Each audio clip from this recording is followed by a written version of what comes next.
आस्था, चमत्कार और भक्ति की एक अनोखी यात्रा गजू महाराज के साथ। आप देख रहे हैं यूटीएम पॉडकास्ट। मैं हूं होस्ट संतोष कुमार पांडे और आज गेस्ट हैं गजू महाराज जी। गजू महाराज जी, हमारे यूटीएम पॉडकास्ट के स्टूडियो में आपका स्वागत है। आज आपका चैनल के माध्यम से पूरा भारतवासी को हम ये सत्य सनातन की धर्म की एक ध्वजा फरक रहे हैं। मतलब जीवन में हमारे पास कोई सत्य घटना हुई है, आज तक कोई ने नहीं जाना, और इस घटना को गजू महाराज जी आपको सच्चाई के साथ, आस्था के साथ, विश्वास के साथ लोगों को बताना है कि सनातन कितना मजबूत है, सनातन कितना प्रबल है, और सनातन के चलते भोलेनाथ इंसान के भेष में आपके इंडिया पाड़ा कुटिया में आए। वह मार्मिक दृश्य, वह अद्भुत चौंकाने वाला पल किस तरह से रहा, उन सब पर आज हम खास रूप से चर्चा करेंगे। फिलहाल हमारे यूटीएम पॉडकास्ट की जो एक विशेषता है कि आपका जन्म स्थान और आपका लालन पालन कहां पर हुआ, क्योंकि हम जब भी पॉडकास्ट की शुरुआत करते हैं तो पहले शुरुआती पल हम अपने पॉडकास्ट के दर्शकों तक परोसते हैं, बताते हैं, दिखाते हैं। तो कहां पर आपका जन्म हुआ, कैसे लालन पालन हुआ? हमारा जन्म हुआ बहुत मतलब बोलेगा तो हम आदि अनादि से हम लोग यहाँ रहते हैं, आदिवासी बोलते हैं हमको जी। हमने कोई जन्म में कोई अच्छा किया था, कोई युग में हमको तो पता नहीं था। हम तो आदिवासी कुटुर में जब जीते थे, हम तीसरी मतलब सेवरी की आप वंशज हो। हम लोग ने जीवन जीने के लिए, ऐसा जीवन जीने के लिए हमने भगवान के साथ में हमने नाता जोड़ा कि प्रभु मैं तो कुछ जानता नहीं था, तीसरी चौपड़ी पढ़ाई करके कुटीर में रहते थे, क्या नहीं क्या करूं। तो कहाँ पैदा हुए आप पहले? हम लोग गुजरात के अंदर दक्षिण भारत में बिलाड़, इंडिया पाड़ा, तालुका उमरगाम, जिला वलसाड, नरोली चेक के पास एक छोटा सा गांव है, वही जन्म हुआ, उसमें जन्म मेरा हुआ। हम लोग आदिवासी आदि काल से हम लोग। आपके पिताजी क्या करते थे? हमारा पिताजी खेती बाड़ी करके जीता। कितने भाई बहनों का परिवार? मेरा जो तीन बहन है, मैं अकेला हूँ। अच्छा अच्छा। मेरा पिता भी अकेला है। अच्छा। तो उसमें हम लोग क्या किया, मेरी गरीबी तो इतनी थी कि मैं क्या कर सकता हूँ। गरीबी को तो आपको पता है गरीबी क्या होता है, कि जिंदगी जीने का जैसा गरीबी ऐसी बहुत। तब तो इतनी इंडस्ट्री यहाँ पर थी नहीं जितनी आज इंडस्ट्रियों का जाल बुना है। तब इक्के दुक्के कंपनियां थी और काफी ज्यादा स्ट्रगल करना पड़ता था, खास करके हमारे आदिवासी भाइयों को। शायद उस पल से आप वाकिफ हैं। जब आपका जन्म हुआ, उसके बाद जब आपके पिताजी ने आपका लालन पालन किया, तो अभी काफी कठिनाइयों का पल रहा होगा। और झोपड़ी में आप बोलते थे ना कि छोटी कुटिया में रहते थे, जो काफी बरसात में लीक भी करती थी। वह मार्मिक दृश्य, वह गरीबी का पल, वह संघर्ष की गाथा क्या रही? हमने खेतीबाड़ी ने, हम बलसाड़ गांव के अंदर खेतीबाड़ी करने गए थे। 1 रुपया मजूरी में मैंने काम किया हूँ, महीने के 30 रुपया। फिर भी एक जगह गया तो वहां तो मजूरी नहीं, बस वहां सब्जी बेचना, खाना, बस सोना। फिर मेरी अंदर से मेरे को उजागर हुआ कि मैं क्या आगे बढ़ सकता हूँ कि नहीं। किस संदर्भ में? मतलब बिजनेस में, व्यवसाय में, नौकरी में या आस्था में? मैंने 15 साल उम्र में, 15 साल मेरी जो एज हुई, उस समय मैं उमरगांव गया था। 3.5 रुपया होल्डर कंपनी के अंदर में 8 घंटे का काम करता था पर डे। तो कौन से सन की बात है? वो कम से कम 40 साल हो गया। अच्छा अच्छा। पिछले 40 साल की बात है। फिर आगे गया और एक नाइसिल बोतल के गामूली पाउडर में हम लोग प्लास्टिक लाइन में गए थे। 15 रुपया 12 घंटे का मिलता था। तब तक आपके दिल में आस्था का बीज अंकुरित हो चुका था कि नहीं धर्म के प्रति? तो मेरे को कुछ पता नहीं था। अच्छा, मतलब कितने साल तक आप भटकते रहे, नौकरी करते रहे, समाज से जुड़े रहे? उस दरमियान क्या आपका पढ़ाई लिखाई कैसे छूटा? 3 चौपड़ी तक आप पढ़े थे, क्यों आगे नहीं पढ़ पाए? क्या पैसे की कमी या स्कूल नहीं था? हमारे पास सब कुछ था, स्कूल था, पढ़ाई था, लेकिन मेरी जो परिस्थिति इतनी खराब थी कि उस समय हम लोग 10 पैसे के लिए भी फाफा मारते थे। 10 पैसा, 5 पैसे के लिए फाफा मारते थे। क्या पल था! इतनी परिस्थिति खराब थी, एक दिन का खाना नहीं है, ऐसे हमारे पास खाना नहीं था करके मैं स्कूल में गया। और हमको वहां स्कूल में जो लापसी बनाते ना, वो हमको खिलाते थे मास्टर। वो मास्टर ने मेरे को तीसरी चौपड़ी पढ़ाई करवाया। पिता को भी इतना मालूम नहीं था, लेकिन मैंने आगे बढ़ने के लिए कुछ न कुछ ढूंढते रहता था। तब तक शादी हो गई थी आपकी? नहीं, शादी नहीं। शादी तो 18 साल के बाद हुई। 18 साल के बाद हुई। तब तक आप नौकरी चाकरी बिजनेस व्यवसाय में घूमते रहे। हाँ जी। मतलब वहीं इंडिया पाड़ा में आपकी परवरिश हुई, इंडिया पाड़ा में आप बढ़े, इंडिया पाड़ा से ही आप नौकरी चाकरी ढूंढते रहे, और उसके बाद फिर से आपकी 18 साल की जब आपका अवस्था हुई तो आपकी शादी हुई। शादी के कितने साल बाद भोलेनाथ का चमत्कार मिला आपको? मैं 15 साल की उम्र में मेरे को एक तस्वीर मिला था। कहाँ? जो उमरगाम से आते हुए रेलवे स्टेशन, भोलेनाथ की तस्वीर जो बेचने वाला था ना, वो ऐसा करके बेचते जा रहा था। वो तस्वीर के ऊपर मेरा 8 बजे में नाइट करके मैं घर पे आ रहा था और रेलवे प्लेटफॉर्म पर बैठा था, तो मेरे को तस्वीर बहुत सुंदर लगा महादेव का। अच्छा। इतना सुंदर लगा, मेरे को कुछ तो पता नहीं था, लेकिन भोलेनाथ का मैं रूप देके मैं पसंद हो गया कि प्रभु इतना सुंदर है। उसको खरीदने गया तो उसी समय मेरे पास 4 रुपया था, 2-2 की नोट चलती थी, मेरे जब में कोई पैसा नहीं था, लेकिन 4 रुपये में वो फोटो में खरीदा, मेरे को ऐसा करके मोड़ के दिया, मैं घर पे लाया, फिर पगार होने के बाद वापिस गया। 35 रुपये मैंने उसको सभी बनवाया। उसको ना जानकारी में उसको हाथ जोड़ते थे, जो मन में श्रद्धा थी कि मेरे पास तो कुछ था नहीं, तो लेकिन वो तस्वीर ऐसा कुटीर में रखा था। अच्छा। रात को 11 बजे आता तो भी उसको मैं प्रणाम करता था, रात को 3 बजे जाते तो भी प्रणाम करता था। एक्सप्रेस तो एक्सप्रेस, कभी रात को 12 बजे आते थे, फिर भी हम लोग चल के आते, बारिश है, ठंडी है, धूप है, लेकिन मैंने आस्था ऐसी जगह प्रभु एक दिन मेरा काम होगा। लेकिन धीरे धीरे मेरे को सपना दिखाता था महादेव। अच्छा। सपना ऐसा दिखाता था कि आप मानोगे नहीं, मेरा नाग दादा मेरे झुपड़ी में रहता था, लेकिन मेरे सामने आया नहीं, गले ने निपट जाते मेरे को कैलाश दिखाता था।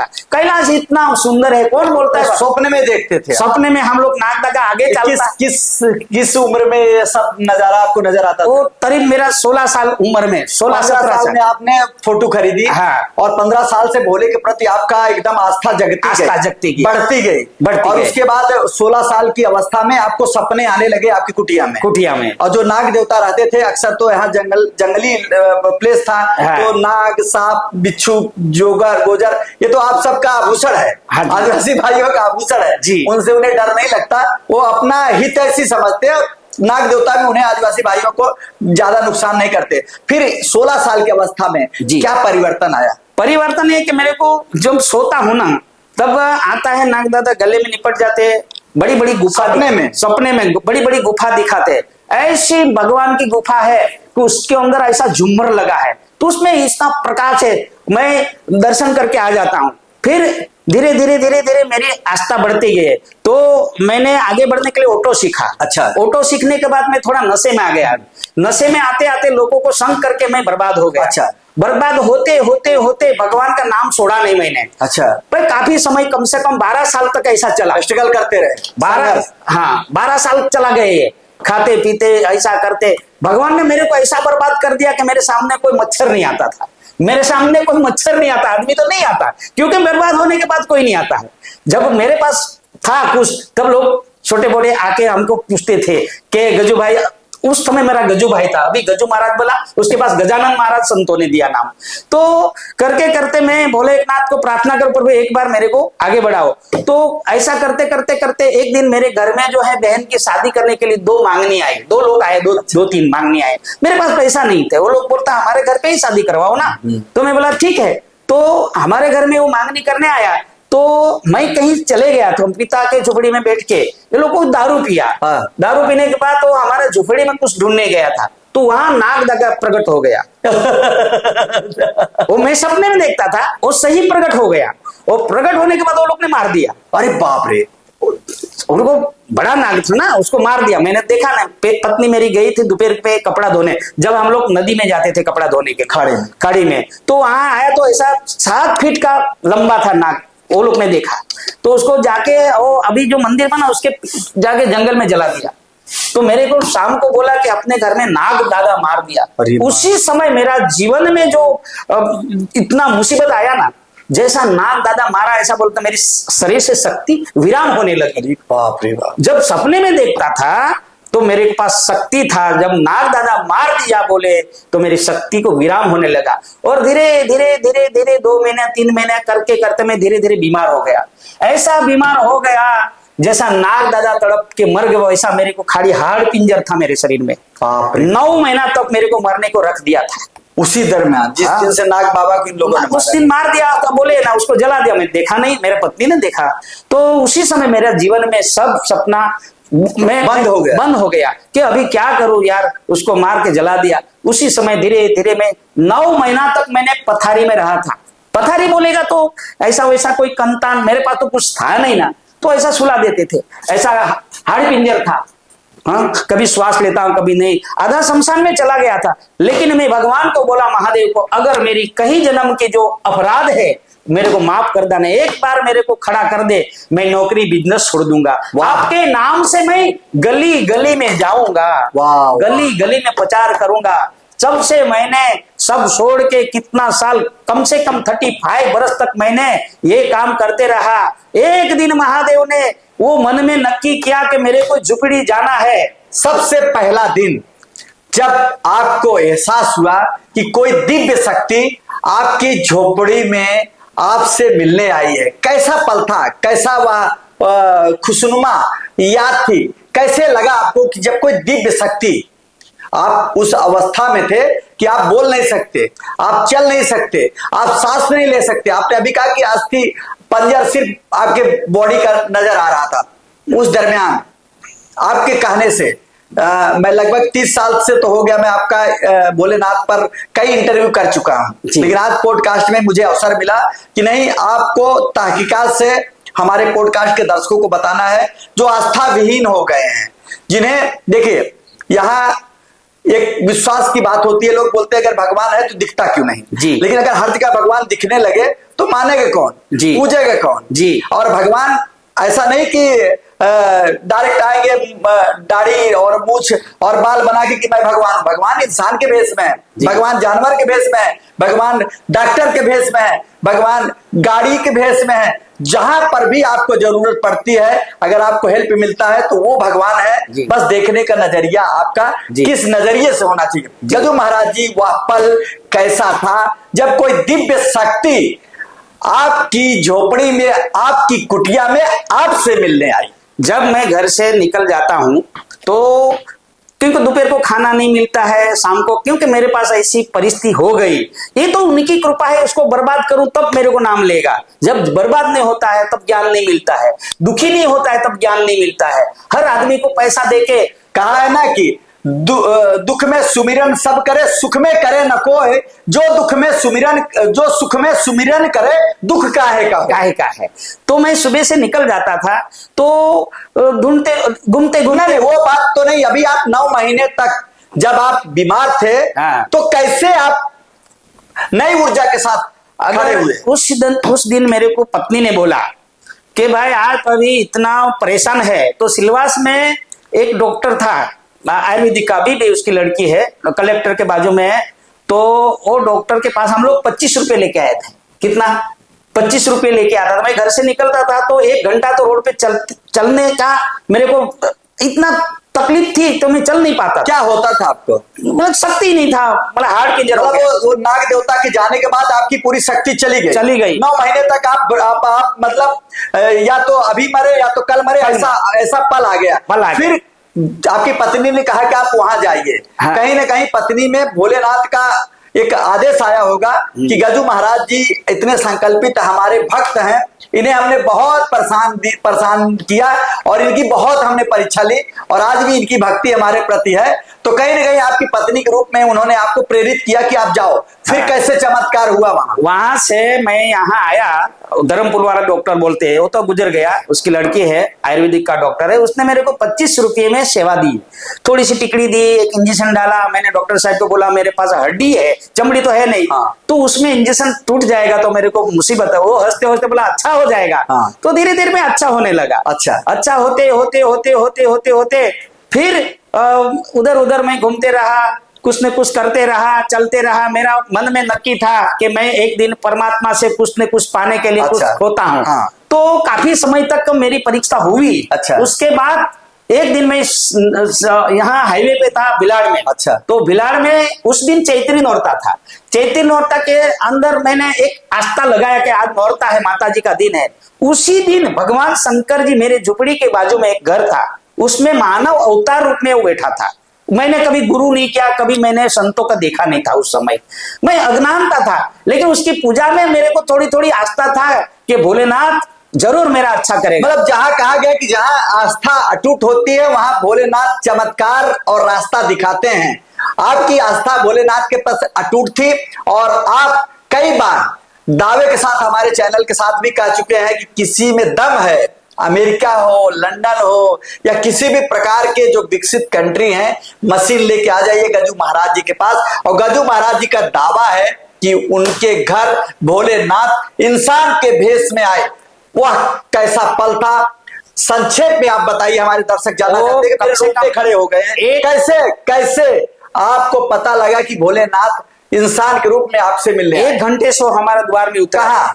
हमारा इंडिया पाड़ गांव में। कैसे हुआ? वो उतर के बैठा था। कहाँ बैठे थे?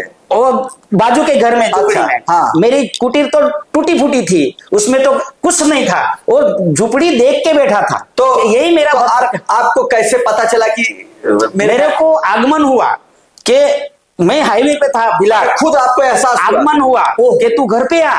अरे बाप रे, अंदर से किसी ने बताया नहीं? नहीं। तो मैं वहां से ऑटो में बैठ के मेरे इंडिया पार रोड पे उतर के मैं चलते चलते आया था। तो कम से कम उस समय 12:30 बजे था, 12:30 दिन में, दोपहर में। हाँ। तो बड़ा कोई व्हाइट जब्बा, मतलब उसका 6-7 फुट तो ऊंचाई थी, 55 बरस की उम्र थी, 55 बरस, और ऐसा तगड़ा था, मैंने कभी संतों को देखा नहीं था। तो वहां जाके मैंने प्रणाम किया, कैसे हो महात्मा, मेरे को ऐसा करके देखा, यही मेरा भक्त है। और आजू बाजू को सबको पूछ रहा था, कुछ पानी का व्यवहार, चाय का व्यवहार। मेरे को बोलता आपके गांव में मैं 1 घंटे से बैठा हूं, कोई चाय का व्यवहार नहीं, कोई पानी, आपके घर पे मेरे को लेके जाओ, चाय पिलाओ। मेरे पास चीनी नहीं था, मेरे पास चाय नहीं है, फिर भी प्रेम के माध्यम से, मेरा हृदय में प्रेम था, वो लेके मैंने गया। और मेरी कुटीर के बाजू में खड़ा होने के बाद बोला कि मेरे को भूख लगी है। मैं बोला मैं भी बाहर से आया, तू भी बाहर से आया है महात्मा श्री, अभी मेरे को पत्नी को पूछना पड़ेगा मेरे घर में खाना है कि नहीं है। कितना पूछना पड़ेगा। मैं जाके कुटीर में गया, मेरे पत्नी को पूछा, ये सामने जो महात्मा खड़ा है उसको भूख लगी है, तो उसके लिए कोई खाना है? बोलता अपनी घर में तो कुछ खाना तो नहीं है, आज इमली की कड़ी बनाई है। तो मैं अंदर से जाके महात्मा को बोला कि महात्मा श्री मेरी गरीबी इतनी है, आज मेरे घर में दाल चावल तो है, लेकिन उसमें इमली की कड़ी बनी है, दाल नहीं है। तो बोलता है कुछ भी है। हम लोग एक चटाई, फटी टूटी चटाई पे बिठा के उसको भोजन खिलाया, हम दोनों भोजन किया, पाया। उसके बाद बोला कि मेरे को बहुत आनंद आया। तो हमने तो कोई पकवान तो खिलाया नहीं, सिर्फ इमली की कड़ी, बस चावल के साथ इमली की कीड़ी, कुछ तो है ही नहीं था। तो उसने बोला मेरे को आनंद आया। तो कैसा आनंद आया? प्रेम का आनंद आया, भाव का आनंद आया, पकवान का आनंद नहीं है। जो भोलेनाथ साक्षात इंसान के भेष में आपके साथ खाना खाया, उस पल उनका व्यवहार क्या था? उनका व्यवहार तो ये था कि हमको दोनों को परीक्षा दे रहा था। किस तरह से? हमको कोई ना कोई बहाना में हमको पूछ रहा था। क्या पूछ रहे थे? ये पूछ रहा था कि आप कितने सालों से दुखी है, खाना खाने के बाद बोलते हैं आपने कितने जन को आपको परेशान किया। मैं बोला जो भोलेनाथ का तस्वीर को मेरे ऊपर विश्वास है, अगर भोलेनाथ होगा तो हमारा काम हो जाएगा, ऐसा मैंने उनको महात्मा बोला। वो तो वेश धारण करके आया, 14 ब्रह्मांड का मालिक, निर्गुण निराकार, पूरा ब्रह्मांड रचने वाला हमारा झुपड़ी में बैठा था, हमको थोड़ी पता। लेकिन वो हमको धीरे धीरे पूछ रहा था। फिर हमको नजर मार के बोलता है, ये बहन जी, ये भाई का, आपका पति का कपड़ा चाहिए। लेकिन उनकी बॉडी ऐसी थी, उनका शरीर ऐसा, मेरा कपड़ा उसको आता नहीं। मैं तो उस समय ऐसा था, दुबला पतला था, लेकिन प्रेम से एक जोड़ी कपड़ा दिया, एक पैंट और शर्ट। बाद में एक चदरवा था, चदरवा मांगा। बोला मैं ठंडी लगता है, मेरे जंगल में रहता हूँ, चदरवा दिया। एक बोलता चटाई है आपके पास, जो खजूर की चटाई, वो मांगा। पत्नी ने चटाई बनाई थी, नीचे बिछाने के लिए कुछ नहीं है, वो जंगल में रहता हूँ, ककरी बैठता, चटाई दिया। फिर बोलता मैं नाग दादा दीवा करता हूँ, एक मेरे को 50 रुपया पैसा चाहिए उस समय। तो उस समय मेरे पास कुछ था नहीं, प्रेम था, लेकिन भगवान ने बोला तुम्हारा पत्नी के पास पैसा है। 70 रुपया लाया, 20 की नोट मेरे को दिया, 50 की नोट उसने लिया। फिर बोलता मैं वापस आऊंगा, श्रावण मास में आऊंगा, आपके पास कुछ लेके आऊंगा। श्रावण में 1 महीना तक मैंने एक टाणु उपवास करने के बाद सिलवास में किसी का गाड़ी चलाता था, हम लोग गाड़ी लेके गए थे दमन, हमने एक टाणु उपवास करने के बाद शाम को 9 बजे मैं उपवास तोड़ना जा रहा हूँ, फिर भी नीचे सामने द्वार में एक गाड़ी खड़ी थी, उसको मैं दरवाजा बंद करने गया, 3 दरवाजा बंद करने के बाद एक चौथा दरवाजा बंद करने के बाद उसमें जो भगवान ने मेरे को हाथ में जो तीसरा नेत्र प्रकट किया है, आज भी उसका दर्शन हो रहा है। आज उसमें पूरा ब्रह्मांड छुपाया है, ब्रह्मांड उसमें है कि मैं विश्व छोड़ के, ब्रह्मा को छोड़ के, विष्णु को छोड़ के, कृष्ण को छोड़ के, ऋषि मुनि को छोड़ के, नदी पहाड़ छोड़ के मैं तेरे झुपड़ में आया हूँ। वो आज पूरा हुआ है, कोई भी देश विदेश का कोई भी। तो कैसे मिला आपको? वो क्या गाड़ी का दरवाजा जब बंद किया ना, तो जब ये हाथ जब निकालते हैं, उस समय डांडी वाला था दरवाजा, रिमोट नहीं था, तो ऐसा जाके मारा तो फिर हाथ में उसने प्रकट कर दिया ये मूर्ति। कैसे मूर्ति प्रकट हुआ? वो अदृश्य रूप में था ही, ऐसे आ गया हाथ में। ऐसा देखो, ऐसा हमने ऐसा दरवाजा बंद किया, जैसा मारा हाथ छोड़ने के बाद उसमें रख के अदृश्य हो गया। अदृश्य कितना बड़ा था वो छोटा सा मूर्ति थी। फिर उसको पूजा करते तुरंत मिल गया आपको? तुरंत उसमें हाथ में रख के। मतलब ये समय कितने बजे था? ये 9 बजे रात में, श्रावण सावन का आखिरी दिन था? नहीं, 5 दिन बाकी था श्रावण जाने के लिए, 5 दिन बाकी। अच्छा, 25 दिन निकल गया। कहीं न कहीं भोलेनाथ अपने अंश को लेकर आपके हाथ में आ गए। आइए, फिर कैसे आपको लगा कि नहीं ये कोई चमत्कारिक पत्थर है? हाँ, ये तीसरा नेत्र का आकार है। अच्छा, तीसरा नेत्र का आकार है, आज भी आकार है।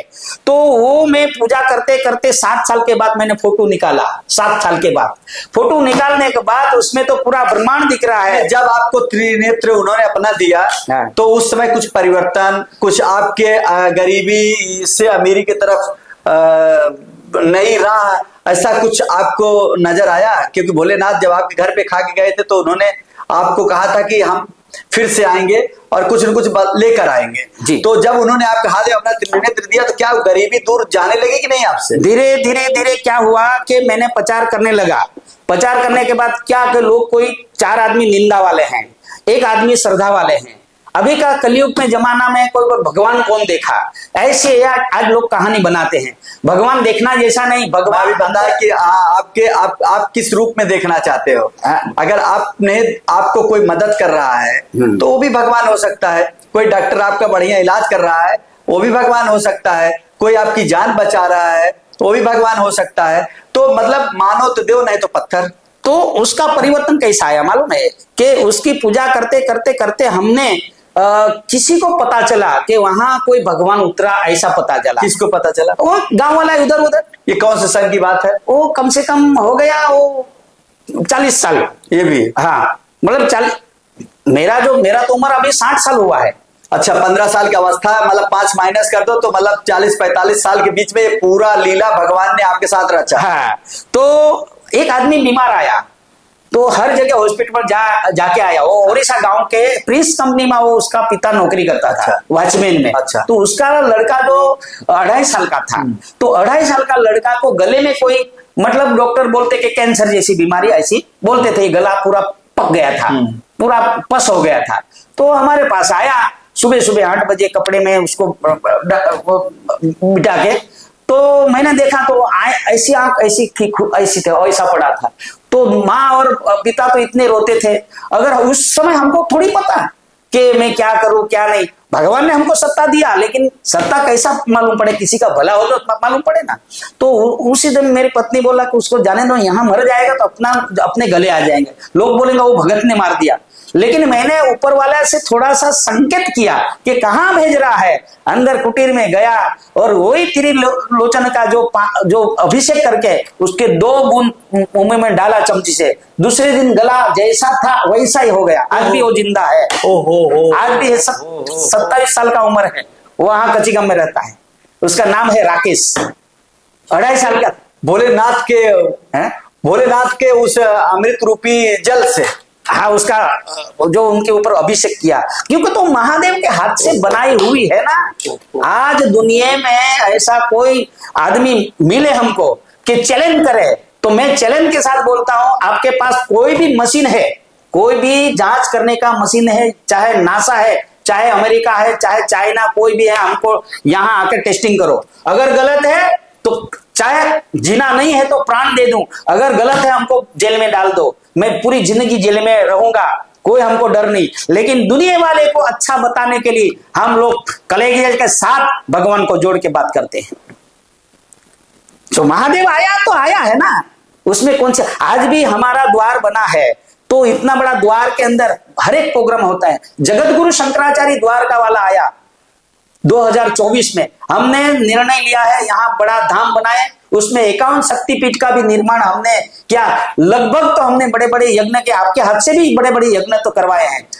कई संत आए हैं, कम से कम 50 ऊपर तो हमने शिव कथा, भागवत कथा, देवी भागवत, विष्णु पुराण, बड़े बड़े यज्ञ करवाया। क्या नहीं हुआ, हर आदमी का कल्याण हुआ। लेकिन आदमी स्वार्थ होता, जब अच्छा हो जाता है ना तो आपको भूल जाते, मेरी को भूल जाता है, तो भगवान को भूल के ये लोग मजा करते हैं। जब वापस दुख आएगा तो वापस जाएगा है। इसलिए हम लोग देश को कल्याण के लिए, देश के अंदर जो कोई झूठ है वो भगवान के सामने आके वो सत्य बोल के उसका जीवन जियो। झूठ से कभी चलने वाला नहीं है। झूठ के पास तो रावण के पास है, हम क्यों वहां से लाया? झूठ कितना दिन चलेगा, कितना दिन चलेगा हमको बताओ। अगर मैं झूठ बोला तो हमको सजा नहीं होगी? अरे भगवान से थोड़ा तो डर रखो ना। इसलिए महादेव आया है अपना गांव में, अपना भारत में, अपना विस्तार में, तो आपका और मेरा भला करने आया है। कोई भी आके वहां देखे, आज भी उसकी तस्वीर लगाई, उसमें ब्रह्मांड दिखता है। हाँ, दर्शन करने में कोई पैसा लगेगा, अच्छा करने में कोई पैसा लगेगा, हम गलत करने में हर जगह पैसा लगता है। अभी कितना लोग रोगिष्ट है, कितना दुखी है, क्यों हर दिन हार्ट अटैक में मर रहा है? ताकि हमने खराब किया है, वही हमको दोष लगता है। वो दोष के साथ जुड़ेगा तो जीने का हराम हो जाता है, कभी हमको अच्छा नहीं होगा। हम पैसे के लिए करते हैं, बंगले के लिए करते हैं, गाड़ी के लिए करते हैं, लाड़ी के लिए करते हैं, बच्चे के लिए, लेकिन मेरे लिए क्या? मेरे लिए क्या? कुछ तो करो।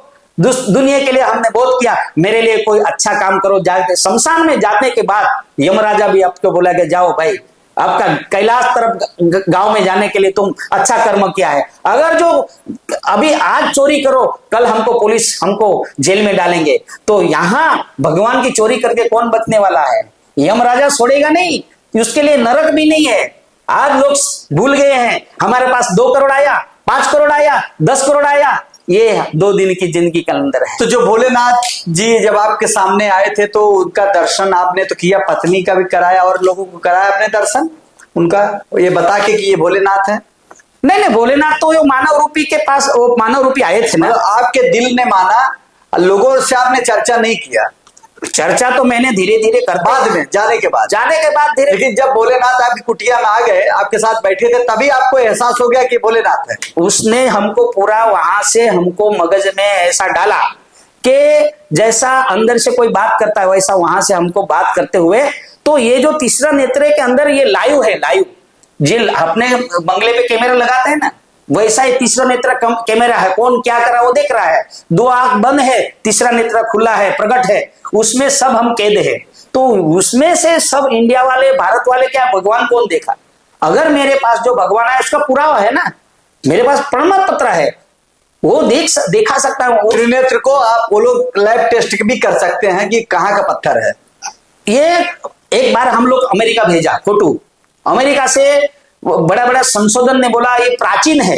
बाप रे, प्राचीन कितना हजारों करोड़ों के बाद, वो नहीं बोल सकता है कि भगवान ने दिया, लेकिन वो बोल सकता है प्राचीन। वो क्या है हमको भी पता नहीं, लेकिन ये अलौकिक है। ये अलौकिक बोलेगा तो ये देश में है ही नहीं, ये इंडिया में है ही नहीं। कोई भी हमको गलत करके दिखाओ, गलत करके दिखाओ, तब मैं मानता हूं कि भोलेनाथ है तो है। दुनिया वालों, ऋषि मुनि को बोलता हूं, संतों को बोलता है, वैज्ञानिक को बोलता है, टेस्टिंग लेबोरेटरी को बोलता है, नासा का बोलता है, कोई भी देश को भी बोलता है। हमको क्यों डर है भाई? सत्य है तो सत्य है। आज मेरे आंगन में आओ और सत्य से देखो, झूठे तो हम सजा के लिए तैयार हैं। और वहां क्या चमत्कार होता है जब आपके पास त्रिनेत्र, मैंने भी अपने हाथों में रखा है, मेरे भी जीवन बदले हैं। ऐसा नहीं कि मैं 2004 में स्कूटर से चलता था और मैंने भी गरीबी देखी है, और मैं तो आपके सानिध्य, फिर आपको पुरावा है 97 से आपके सानिध्य हो। तब तो हम दोनों की उम्र बहुत कम थी जी, हाँ, और अक्सर हम मिलते थे, आप आते थे। चमत्कार तो है, लेकिन मैं उस चमत्कार को अपने पॉडकास्ट के जरिए लोगों तक पहुंचाना चाहता हूं। किस प्रकार का चमत्कार इंडिया पाड़ा में भोलेनाथ के त्रिनेत्र के जो वो तीसरा नेत्र है उसको स्पर्श करने से नजर आता है जी। तो तीसरा नेत्र है ना, सभी के जीवन में नहीं होता है। जो आपके पास तपस्या है, तब के आधार पे वो दर्शन होगा।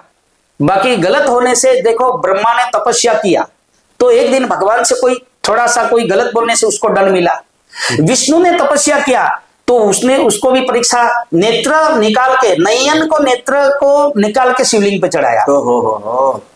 परीक्षा क्या नहीं होती है, परीक्षा आप कलयुग में थोड़ी सी परीक्षा में आपको जरूर भगवान मिलेगा। मतलब आपकी परीक्षा लेकर भोलेनाथ ने दर्शन दिया, भोलेनाथ ने अपना त्रिनेत्र, तीसरा नेत्र दिया।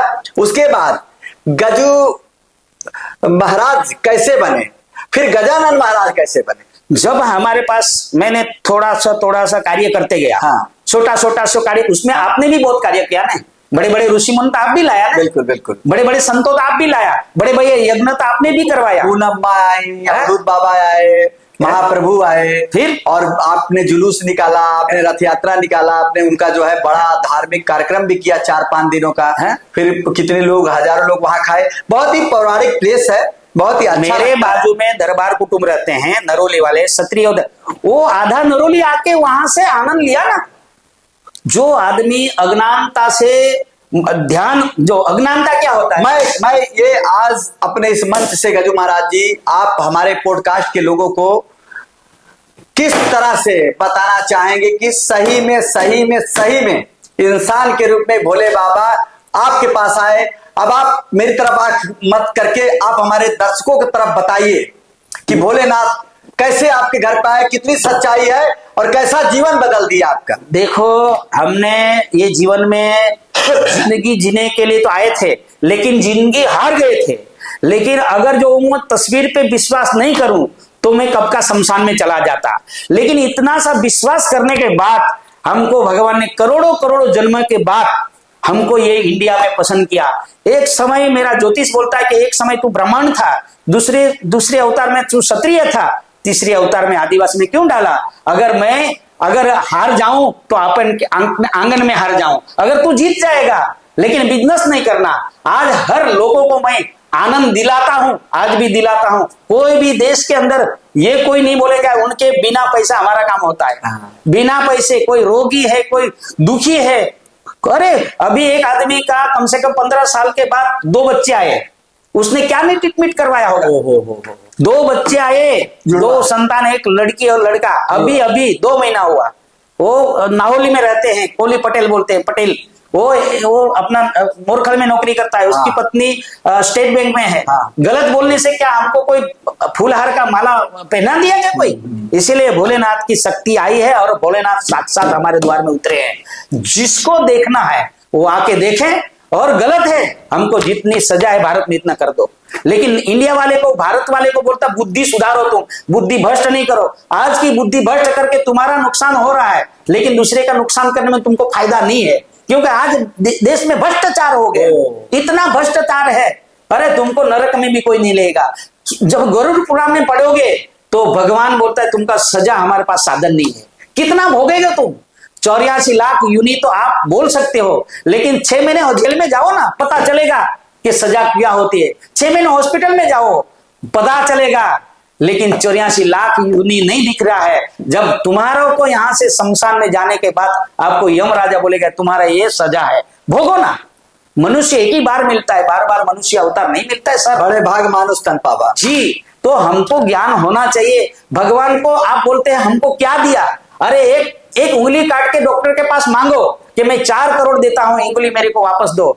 अरे तुमको उंगली नहीं मिलेगा तो ये पूरा शरीर भगवान ने भेंट में दे दिया। आपने क्या दिया भगवान को? ओहो, क्या बात की है। पूरा जिंदगी आपको दान में दे दिया। इतनी आप एक गाड़ी लेने जाते हो तो 1 करोड़ लगता है, प्लेन लेने जाता हो 500 करोड़ लगता है। तो इसकी कीमत कितनी भगवान ने बनाई? एक आंख निकाल दो, कितनी कीमत है, वापस नहीं मिलेगा।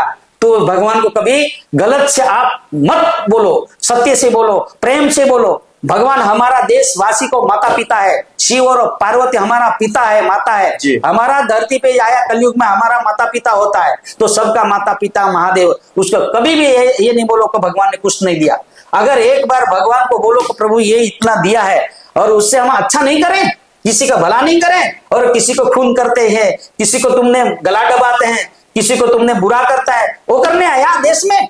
अरे अच्छा करने के लिए आया तो अच्छा करते जाओ। तुम्हारा सम्मान भगवान करेंगे। अगर आज हम हर देशवासी को बर्बाद करने आए हैं क्या जी। घर में बर्बाद होता है, देश में बर्बाद होता है। कभी भी अच्छा करने के लिए मन में संकल्प करो, खराब विचार नहीं करो, यही मेरा वादा है। और हमारे द्वार में अच्छा है तो आप अच्छे के लिए आप कार्य करो, अच्छे के लिए आओ। भगवान पैसा नहीं मांगता है, आपको अच्छे के लिए बुला रहा है। आज पेट चीर चीर के तुम गोलियां खाते हैं, हाँ? क्यों? खराब होने के बाद तुम्हारा शरीर में राक्षस पैदा हो जाता है, वही राक्षस तुम्हारा गला दबाएंगे। एक बार तो एक ही राक्षस था, अभी घर घर में राक्षस पैदा हो गया। क्यों? ये बुद्धि भ्रष्ट हो। मैं तो सबको माता पिता को बोलता हूँ, थोड़ा मंदिर में उनको भेजो। और बड़े बड़े मोबाइल के अंदर खराब देखने में तुम्हारा मस्तिष्क कितना खराब हो जाता है। क्यों मरने आए?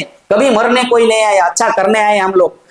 भला हमारा करने आए हैं, तो हमारा जब भला हुआ तो दूसरे को क्यों नहीं करते हैं? आज साला एक पानी का बोतल देने के लिए आप लोग गाली खाते हैं। प्रेम तो है, लेकिन प्रेम को आपने झेर बना दिया। भाव तो है, भाव को हमने खूनी का, जब हमने मस्तिष्क में जो खराब वर्तन किया है, इसीलिए हमारा मस्तिष्क खराब हो गया है। इसलिए भोलेनाथ की शक्ति से, मैं माता जी की शक्ति से बोलता हूँ, देशवासी अभी भी सुधरने का वक्त है। अगर तुम्हारा 60 साल हो जाने के बाद तुम्हारे शरीर में रोग आना चालू हो जाएगा, तुम्हारा कमाई क्या वो सब बर्बाद हो जाएगा, कोई नहीं बचा सकेगा। आपका कहना है कि हर कोई मंदिर में जाए, हर कोई जो है अपने अपने जो आराध्य देव है उनकी उपासना करे, और खास करके जैसे आपने अपने जीवन को बदला भोलेनाथ का दर्शन पाकर, उनके सानिध्य में आकर, वैसे लोग आए और अपने जीवन को, यह जीवन अगर भगवान ने आपको दिया है, यह शरीर मुफ्त में हमें भेजा है। आप सोचिए कि आपने जो बताया कि एक आंख की कीमत अनमोल है, एक अंगुली की कीमत अनमोल है, कट जाए तो दोबारा जुड़ नहीं सकती, ये फूट जाए तो दोबारा आ नहीं सकती।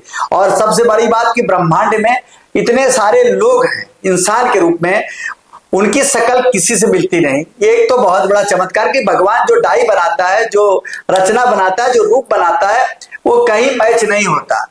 लेकिन कहीं कहीं कहा गया है कि एक इंसान के 7 रूप होते हैं जो पूरी दुनिया में कहीं ना कहीं एक ही शकल के नजर आते हैं। ये सिर्फ एक भ्रांतियां हैं, कहानियां हैं।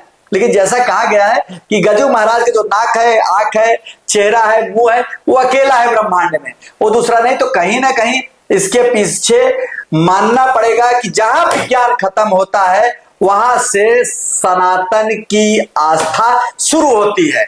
विज्ञान कभी भी सनातन को पछाड़ नहीं सकता, विज्ञान कभी सनातन पर विजय नहीं पा सकता, और विज्ञान कभी यह चैलेंज नहीं कर सकता कि दुनिया में भगवान नहीं है। आज हमारा शरीर जो है कंप्यूटर सिस्टम है, ये कंप्यूटर सिस्टम इससे क्या नहीं बनता है, उससे इतना बड़ा प्लेन बना के, आज बड़ा जहाज बना के उड़ा सकते। इससे वो धारे पागल बनते, कहीं ना कहीं वो घूमते रहेगा। और यही मगज जो अच्छा है, तो उसमें समुद्र में गाड़ी चलाते हैं, पानी पे जहाज चलाते हैं। ये मगज क्या नहीं काम करता है, सब कुछ करते हैं। लेकिन हमारा आत्मा जाने से हम आत्मा नहीं बना सकते हैं। जब एक बार मेरा प्राण चला गया तो प्राण कोई बना नहीं सकता है। अगर प्राण है तो सब कुछ हो सकता है। इसलिए प्राण और परमात्मा के साथ हम कभी भी उसके साथ कपट का व्यवहार नहीं करें। उसके साथ सुबह उठो, प्रेम से बात करो। अगरबत्ती नहीं आपके पास, दिया नहीं है आपके पास, मंदिर नहीं है, लेकिन हृदय में बैठा राम को अच्छा तो बात करना सीखो। जब अयोध्या में जब राम जन्म हुआ, तो अयोध्या में से राम को भगवान ने कितनी परीक्षा दिया। शंकर जी ने परीक्षा दिया, राजगादी में बिठाने के बाद बोलता है तुम जंगल चले जाओ। कोई जाता? आज के जमाने में झगड़ा करना, कलेश करना, जीवन में हमको अभिमान करना, हमारा ये व्यसन है। इसलिए धीरे धीरे परमात्मा के नाम से अच्छा जियो, आप अच्छा करो। आपके 2 हाथ दिए हैं तो किसी का भला करने के लिए, किसी को चाकू मारने के लिए हाथ दिया है अपने को, किसी को पिस्टल मारने को हाथ नहीं दिया, किसी को खाना खिलाओ, किसी को थोड़ा सा, कोई गरीब है अमीर हो, 2 शब्द अच्छा तो बोलो। आज देश में भ्रष्टाचारी हो गया, बोलता है कलयुग में, अरे कलयुग में तो 6 महीने के अंदर भगवान हमको मिला। 6 महीने के अंदर, कलयुग में 6 महीने के अंदर भगवान मिला, और सतयुग में हजारों साल तपस्या करने के बाद भी भगवान नहीं दिखा। करोड़ों जन्म तक तपस्या करते रहे। आज हमको भगवान ने इतना मानव अवतार के अंदर इतना सुंदरता बनाया, फिर भी हम सुंदर का तो क्या पता कहां डाल दिया, और कितनी बीमारी लेके हम घूम रहे हैं। हमारा कर्म हमको ही भोगना है, आज नहीं तो कल। कोई भी है देश के अंदर, अगर मैं है और दुनिया में कोई भी है उसको भोगना पड़ेगा। इसीलिए सही काम करो। अगर तुमको यहां से हम आज आवाज देता हूं, त्रिनेत्रेश्वर महादेव इंडिया पाड़े बिलाड़ के बाजू में नरोली चेक के पास आपको दर्शन करना है। आपको कुछ अंदर से आप उसको परीक्षा करो, भगवान को परीक्षा करो, भगवान आपको बुद्धि अच्छा देगा। जब इस सती ने राम का परीक्षा किया तो सती का हाल क्या हुआ? जब राम को सती शिव की पत्नी ने परीक्षा करने गया तो जब महादेव ने बोला ये अपना इष्ट है, अपना भगवान है, उसकी परीक्षा नहीं होती, तो तुरंत तो कैसे बोले देवी? हाँ देवी मतलब उन्होंने कहा कि तुम्हारी मैं मतलब सीता बन के आई हूँ, और प्रभु आप कैसे जो है बोलिए मेरा भाव माँ, आप मेरी माँ हो। प्रभु राम देखो मेरे रोंगटे खड़े हो रहे हैं जी। ऐसे मर्यादा पुरुषोत्तम ऐसे नहीं राम को कहा गया है जी। तो आज लोग क्या बोलते हैं, भगवान कौन देखा? अरे तुम साला तंबाकू मावा खाने वाले को क्या भगवान मिलेगा? हर दिन को तुम खराब करने वाले को भगवान दिखेगा? अरे तुमको माँ बाप अच्छे नहीं दिखता तो भगवान कहां से मिलेगा? जहां विज्ञान की सीमाएं समाप्त होती है वहीं से शुरू होती है भोलेनाथ की आस्था और चमत्कार का सिलसिला। और वह आस्था और चमत्कार का सिलसिला भारत देश के गुजरात राज्य के भिलाड़ स्थित इंडिया पाड़ा में गजू महाराज जी के यहाँ नजर आया। और आज गजू महाराज जी हमारे यूटीएम पॉडकास्ट में अपनी एक एक बातें सच्चाई के साथ आपको बता रहे हैं और यह दावा कर रहे हैं कि भोलेनाथ कलयुग में साक्षात इंसान के रूप में उनके घर आए और चावल इमली की कड़ी खाकर उन्हें आशीर्वाद दिया। और फिर सावन के महीने में उन्होंने अपना तीसरा नेत्र उनके हाथों में दिया। उसके बाद से गजू महाराज जी का जीवन बदल गया। और जैसा कहा गया है कि ब्राह्मण धर्म नहीं संस्कार है, आज गजू महाराज जी भले आदिवासी कुल में पैदा हैं लेकिन ये कई हजार ब्राह्मणों पर भारी है, क्योंकि इनका जो संस्कार है वो उन ब्राह्मणों को कहीं न कहीं लज्जित कर रहा है जो ब्राह्मण होते ही मांस मदिरा का सेवन करते हैं। ऐसे लोगों के लिए नरक में भी जगह नहीं है। यूटीएम पॉडकास्ट में हम लेते हैं एक छोटा सा ब्रेक। ब्रेक के बाद फिर से आपके बीच हाजिर होंगे।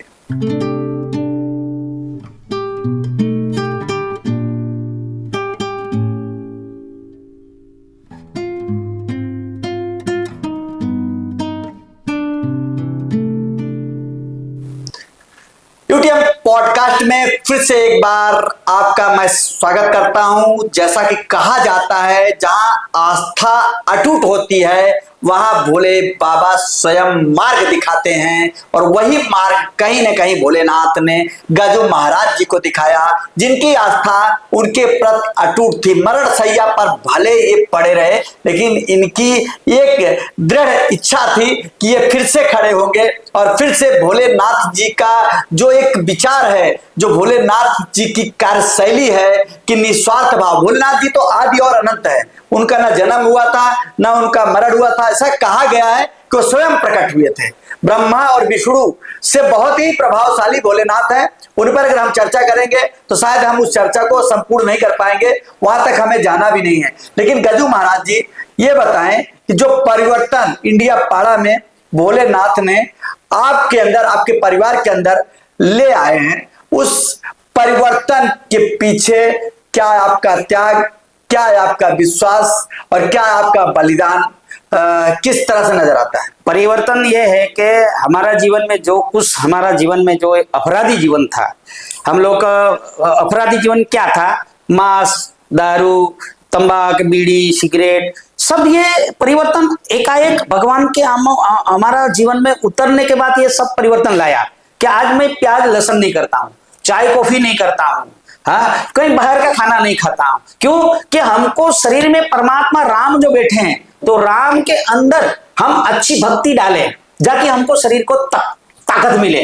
आज उसमें क्या खुराक डालते हैं? खराब वस्तु, वो धीरे धीरे बीमारी पकड़ती है और बोलता है भगवान ने हमको कुछ नहीं किया। भगवान ने बोला आपको अच्छा बना के मैं निराकार में सुख गया हूं और आपको प्रकट किया हूं। आप जितना अच्छा करोगे उतना आपका होगा अच्छा, बुरा करोगे उतना बुरा आपका। आज हमारे पॉडकास्ट में आप बता रहे हैं कि आपने भोलेनाथ को साक्षात देखा। कई लोग हंस रहे होंगे, कई लोग गजू महाराज को पागल तक बोलेंगे। ऐसे लोगों को क्या जवाब देना चाहेंगे? अरे ये तो परंपरा से चलता है ना।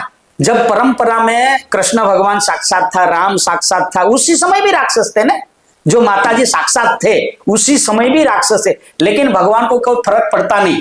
तुम भगवान को कुछ भी करो, भगवान को कभी फर्क हमारा पड़ेगा। उस समय रावण भी तपस्या तो करते थे ना, रावण ने जो मांगा वो भगवान ने दे दिया, लेकिन उसको भी पेट नहीं भरा, भगवान से लड़ते रहा, बलवाला लड़ते रहा, नुकसान तो तुम्हारा हुआ ना, हमारा कहाँ हुआ। भगवान आज भी हयात है, आज भी अविनाशी है, जो आज भी वो शरीर धारण करके गांव गली में रहता है, लेकिन हमारी दृष्टि नहीं है। भीष्म पिता जब बांध के सही पे 6 महीना तक सोए थे, कृष्ण भगवान जाके बोला तुम्हारा पाप हुआ है कितना साल, तू देख नहीं सकता, मेरी दृष्टि दो देखे। अरे इतना मेरा पाप हुआ। उसी समय जितना जो उसको जो जानवर को उसने मार के तीर के ऊपर रखा, वो फेंक दिया, जब कांटा के अंदर चला गया वो जानवर, जब तक वो तफड़ते रहा, वो भीष्म पिता तफड़ते रहा। तो हमने क्या किया होगा, हमने कोई ने कोई काम किया होगा, तभी हम हॉस्पिटल में तपड़ते रहे कि नहीं।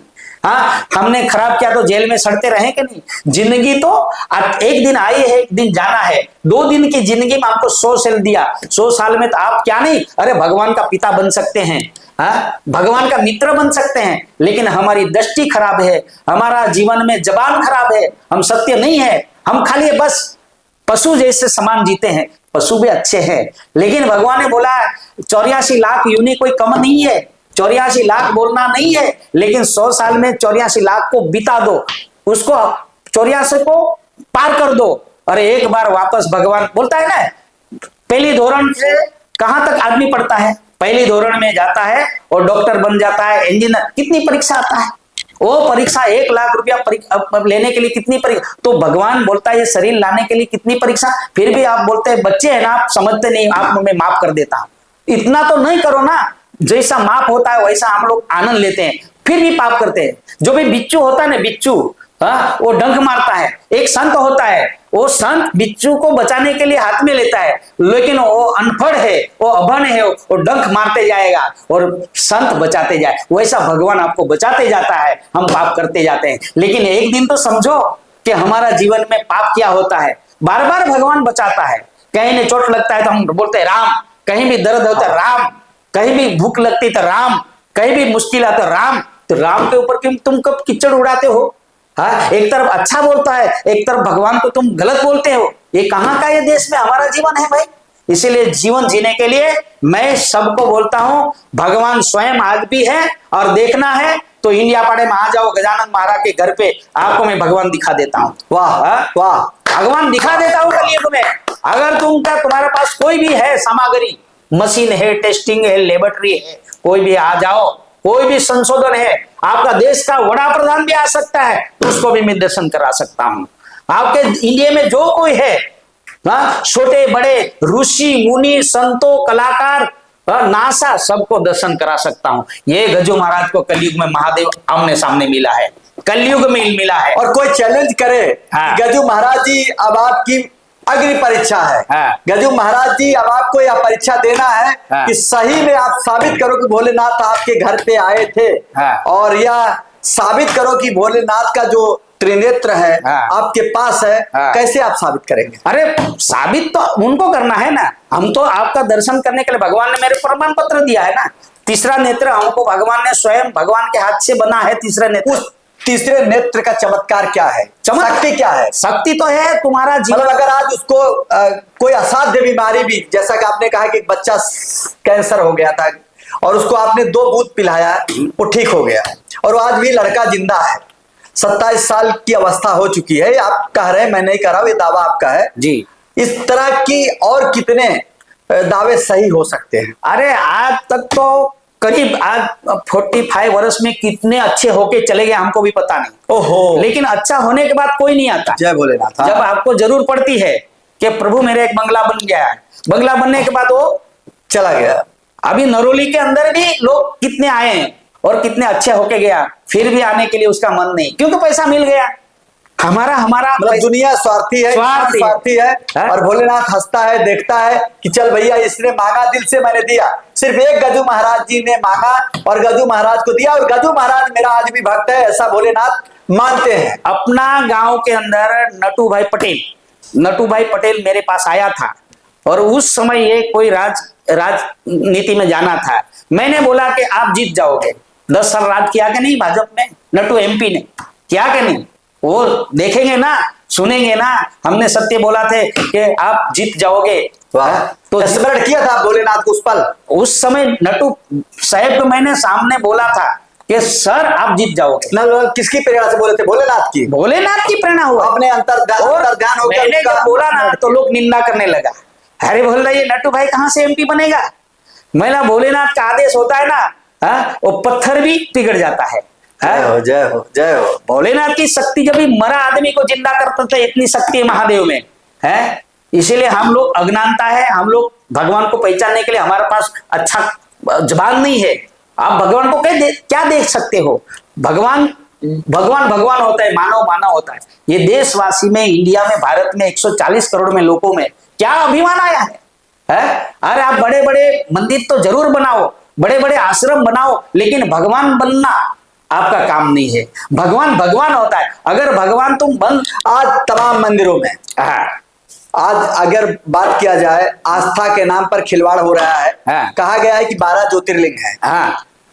त्र्यंबकेश्वर से शुरू होता है, बद्रीनाथ, केदारनाथ होते हुए मतलब सेतबंद, रामेश्वरम इंक्लूड टोटल 12 ज्योतिर्लिंग है। जब हम एक ज्योतिर्लिंग जाते हैं त्र्यंबकेश्वर में, तो हम अगर श्रद्धा से भोलेनाथ पर जल चढ़ाते हैं तो हमें 12 ज्योतिर्लिंग जाने में क्या उतना मतलब और कुछ मिलता है, या उतनी जो एक विश्वास है लोगों में, क्यों एक शिवलिंग पर ना चढ़ाकर लोग 12 ज्योतिर्लिंग पे क्यों जल चढ़ाते हैं? वो एक शास्त्र में परंपरा से वो प्रकट हुआ था, जहां महादेव उतरे थे। वो एक समझो वहां से समझो कि वहां महादेव वहां बैठे हैं, लेकिन वहां बैठे हैं, लेकिन उसके ऊपर हमने सत्य कार्य को धीरे धीरे हमने बिजनेस बना दिया। सत्य को हमने छुपा दिया और झूठ प्रकट हुआ। लोगों को झूठ बहुत पसंद लगता है, सत्य पसंद, क्योंकि सत्य में थोड़ी मतलब कहा जाए तो बगैर पड़ोसी के घर में, जैसे कभी आपने भी देखा होगा गरीबी, आपके घर में सब्जी बनाने के लिए या दाल छौंकने के लिए तेल नहीं है जी, लेकिन कोई आपको 1 सीसी तेल नहीं देगा जी, और वही 1 सीसी तेल मंदिर पे जाके शनिवार को चढ़ाते हैं जी। भगवान खुश हो, भगवान खुश हो। जो भगवान आपको दे रहे हैं पैसा जी, वही पैसा आपको 10 रुपया 5 रुपया उनके गुल्लक में डालते हो, उनको चढ़ाते हो। ये कहाँ तक सही है? जो अभी देखो, भगवान को जरूर कार्य में कुबेर को खजाना दिया।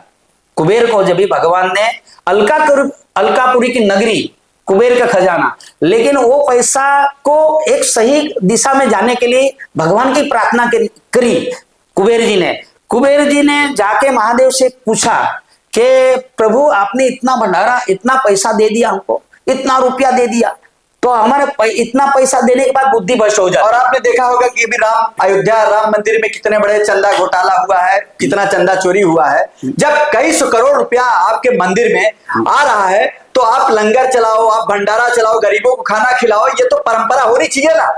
तिरुपति बालाजी मंदिर में कितना पैसा आता है, वहां तो चलो चलता है, लेकिन उसमें भी चंद कुछ पैसे लेते। साईं बाबा शिरडी चले जाओ, वहां पर भी कितना, दुनिया का सबसे बड़ा चढ़ावा दूसरे नंबर पर शिरडी में आता था, पहले नंबर पर तिरुपति बालाजी में आता था। इतना फंड आने के बाद, जैसा आपने कहा है ना कि जो पैसा अगर कोई चढ़ाता है तो उसको सही ढंग से सदुपयोग में लगाया जाए। कितने गरीब लोग छोटे छोटे इलाज के लिए मर जाते हैं, उनका इलाज नहीं हो पाता, वो उनको 2 वक्त की रोटी नहीं मिल पाती, उनको खाना नहीं मिल पाता, उनकी लड़कियों की शादी नहीं हो पाती, उनके बच्चों को अच्छा एजुकेशन नहीं मिल पाता, कई प्रकार की समस्याएं उनके पास रहती हैं। फिर भी जो दान कई सौ करोड़ का आता है हमारे मंदिरों में, उसका उपयोग सिर्फ सरकारी तिजोरियों के जरिए किया जाता है, लेकिन समाज में जरूरतमंद तक वो पैसा नहीं पहुंचता है। ये कहां तक तर्क संगत है प्रभु जी, ये बताइए आप। ये जो पैसा जो है ना, ये लक्ष्मी का अवतार नहीं है, ये कागज के पत्ते हैं, उसमें बरकत नहीं है। जो लक्ष्मी असली है ना, वो हमको तिजोरी में रह के हमको अच्छा कर्म करवाएगा। जो जीवन में तुम्हारा घर में सत्यनारायण की कथा करवाएंगे, कोई किसी का भूखे तरसे को भोजन करवाएंगे, कोई किसी का, ऐसे लोग अभी कहाँ हैं कलयुग? नहीं, वो पैसा रहा नहीं ना। जब भी माँ असली है तो उसका जीवन को आनंद देती। अभी नकली पैसे को कहाँ लेके जाते हैं? हर गली में हॉस्पिटल बनी है, हर गली में लूटने वाला आ गया है। वो पैसा नहीं है, वो तो बर्बादी का जीवन जीने के। जो मंदिरों में लोग चढ़ा रहे हैं उसका उपयोग क्यों नहीं गरीबों पे किया जा रहा है? उसमें बुद्धि नहीं आती ना। जब सही मार्ग से पैसा आने के बाद बुद्धि प्रकट होती है। गलत जगह से पैसा आने में तुम्हारा मन, तुम्हारा मस्तिष्क में खराबी जो वायरस आ जाता है। अभी देखो राक्षस होते हैं, अभी उनके पास पैसा होता तो दूसरे को मारने, मतलब क्या माना जाए कि भगवान भी त्रस्त हो गए हैं ऐसे बनावटी भक्तों से जो अच्छे अच्छे मंदिरों में जाते हैं और महंगे महंगे चढ़ावा भगवान को चढ़ाते हैं, लाइन में लगते नहीं, 5,000 10,000 के चंदा लेके शॉर्टकट में बाबा का दर्शन करते हैं। तो क्या माना जाए कि अब उन जगहों से जो चाहे जो भी देवी देवता जहां बैठे हैं, जो पहले आस्था का मंदिर हुआ, अरे घर में एक दिया नहीं जला सकते हैं तो बाहर जाने का कोई उसको अवसर नहीं है। घर में दिया आपने एक घर में देखो, घर में माता पिता जो वृद्ध होते हैं उसको एक गिलास पानी नहीं पिलाते हैं, वो भूखा मरते हैं और जाके वो लोग भगवान को बोलते हैं हे श्री राम हमको पसंद, भला सामने जो रो रहे हैं घर में वो आपका बुढ़िया लगता है ना माता पिता, भगवान बोलता पहले उनका पैर पकड़ो फिर मेरे पास आओ। आपने कैसे भोलेनाथ को बुलाने के लिए त्याग किया, थोड़ा बताइए जनता को। हमने माता पिता मेरी गरीबी में रेखे में, मेरा माता पिता गरीब थे, उनको कभी मैंने बंगला नहीं मांगा, गाड़ी नहीं मांगा, कभी जमीन नहीं मांगा। मैंने माँ के 9 महीना पेट से मैंने जो यहाँ धरती पे मैं जन्म लिया तो माँ को बोला कि आपका दोनों का माता पिता को मेरे को आशीर्वाद करो। वाह, मेरे पास कुछ नहीं है लेकिन मैं कमा लूंगा, तुम्हारा आशीर्वाद है। आज मेरे पास क्या नहीं है, मेरे पास सब कुछ है लेकिन देखने की दृष्टि नहीं है। तो भोलेनाथ क्यों आए आपके पास? और तो बहुत से लोग थे, क्यों आए गजू महाराज, गजू जी के पास क्यों आए? गजू महाराज तो बाद में फिर गजानन महाराज आप बने, गजू जी की कुटिया में भगवान क्यों आए ये बताइए। करोड़ों जन्म की मेरे पास भक्ति थी, करोड़ों हजारों करोड़ों जन्म की भक्ति थी, तो कलयुग में मेरे को ऐसी जगह कीचड़ में डाला तो उसमें कीचड़ से मैं कीड़ा बन के मानव बना। पहला तो मैं कीचड़ में तो कीड़ा ही होता है, तो मैं रखड़ते भटकते मैं मानव बना।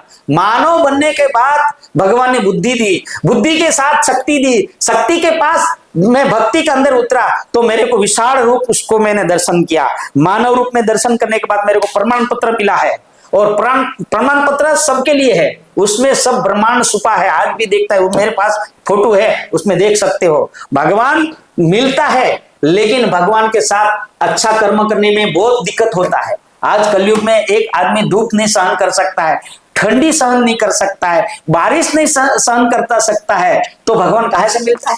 बहुत बारिश आएगा तो भी गाली देगा, बहुत धूप पड़ेगा तो भी गाली देगा, अरे नहीं होगा तो भी, अरे गाली देने की वस्तु नहीं है। बर्दाश्त करो, सहनशीलता करो, जो दर्द है वो हम दर्द को दूर करने के लिए भगवान की प्रार्थना जरूर है। हमने कितना साल दर्द में रहा, कितना साल दुख में रहा। मैं यहाँ से शमशान यात्रा में जाने के लिए मैंने भगवान को प्रार्थना किया, प्रभु मेरे कितना जन्म के मैंने पाप लाया हूं, आज मैं कितना तरस रहा हूं, कभी खाना नहीं मिलता है, कभी कपड़े नहीं मिलता है, आज मेरे पास परमात्मा की कृपा है, देश विदेश के लिए मैं संदेश देता हूं। कोई भी इंडिया वाला, कोई भी भारत वाला यहाँ आके पहला तो तुम्हारा जन्म सुधारो, तुम्हारा मृत्यु सुधारो, बाकी एक बार आए हैं तो एक बार तो जाना पड़ेगा, अगर वापस आए कि नहीं आए। लेकिन कलयुग में हमको भगवान आनंद दिया है तो बांटो, आनंद बांटना जैसा है, आनंद छीनो मत। आज लोग पैसे के बारे में किसी को मर्डर कर लेते हैं, पैसे के बारे में कितना कोर्ट कचहरी में जाके खड़ा हो जाता है। अरे समझन तो अपने पास है, थोड़ा सा कमिटमेंट करके जीवन जीने के लिए बुद्धि को परिवर्तन करो। बुद्धि हमको सबको दिया है लेकिन बुद्धि को भ्रष्ट मत करो। अगर ये माइंड में भगवान है तो उससे अच्छा काम करो ना। परंपरा से हम चलते आए जरूर, लेकिन थोड़ा सा उसमें बांध छोड़ करो और उसमें से हमारा जीवन जीने के लिए हम भगवान से प्रार्थना करते हैं। आज भी भगवान हर गली में है, हर गांव में, हर हृदय में है, कण कण में है, पशु में है, पक्षी में है, कहाँ नहीं भगवान है? लोखंड के थमले में है, वाह है, कहाँ नहीं भगवान है? लेकिन आज उसके ऊपर आप अभ्यास नहीं करोगे तो कहां से मिलोगे? भगवान को पाने के लिए गजू महाराज बनना पड़ेगा, गजू महाराज जैसा त्याग करना पड़ेगा। सबसे बड़ा त्याग होता है कि जो लोग अपने माँ बाप की इज्जत नहीं करते, माँ बाप की सेवा नहीं करते हैं, उनको किसी भी कीमत पर ना कभी भगवान मिले हैं ना कभी मिलेंगे, और उनके लिए नरक भी शायद कम है।